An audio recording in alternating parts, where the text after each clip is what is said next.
कि जिला अधिकारी प्रतापगढ़ तहसील रानीगंज में निरीक्षण करने आए थे।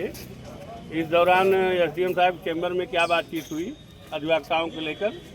देखिए, वो आज इंस्पेक्शन करने आए थे। कितना फाइल निस्तारण हुआ, कितनी जन सुनवाई हुई, एएसआर के काम में कई चीज़ निरीक्षण किए।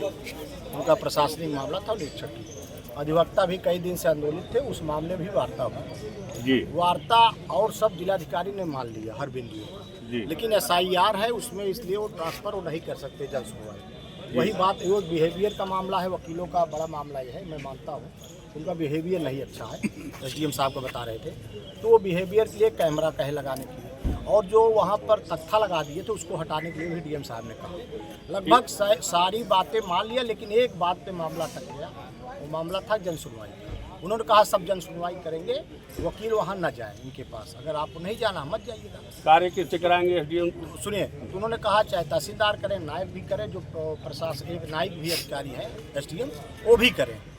तो लेकिन इस पर भी अधिवक्ता का जो हमारे अधिवक्ता बंधु है, उस मामले में जन सुनवाई के मामले में नहीं मान पाए, इसलिए वार्ता जो है जो हुई थी उसमें विफल हो गई। और फिर जो है डीएम साहब जो है यही कहे कि एसआईआर है, 10 अप्रैल तक तो हम ट्रांसफ़र नहीं कर सकते जी, और 10 अप्रैल के बाद हम विचार करेंगे अधिवक्ता के बाद। और उस दिन जब एडीएम साहब ने यहाँ पर धरना उठवाया था, जो मामला हुआ था उसमें जो वार्ता हुई थी उस विषय में मैं था नहीं। और उस मामले को उसमें जो रात में हुआ था, ये रात में जो हुआ कुछ लोगों ने करा दिया, उस मामले वहाँ पर उस दिन बाद बिंदुवर हो जाती जब बात उठा था धरना। लेकिन उस बात को भी वैसे ही हो गया था, ओरल ही हुआ था, इसलिए उस बारे में भी चर्चा हुई। डीएम साहब ने कहा भाई मेरी एक ये है मजबूरी है, मेरा एसआईआर का काम चल रहा है, चुनाव आयोग ने रोका है, अभी मैं जन सुनवाई का मैं ट्रांसफ़र नहीं कर सकता। और जितनी मांग अधिवक्ता थी उन्होंने सब मांग लिया था। और उन्होंने स्टे की बात भी कहा था।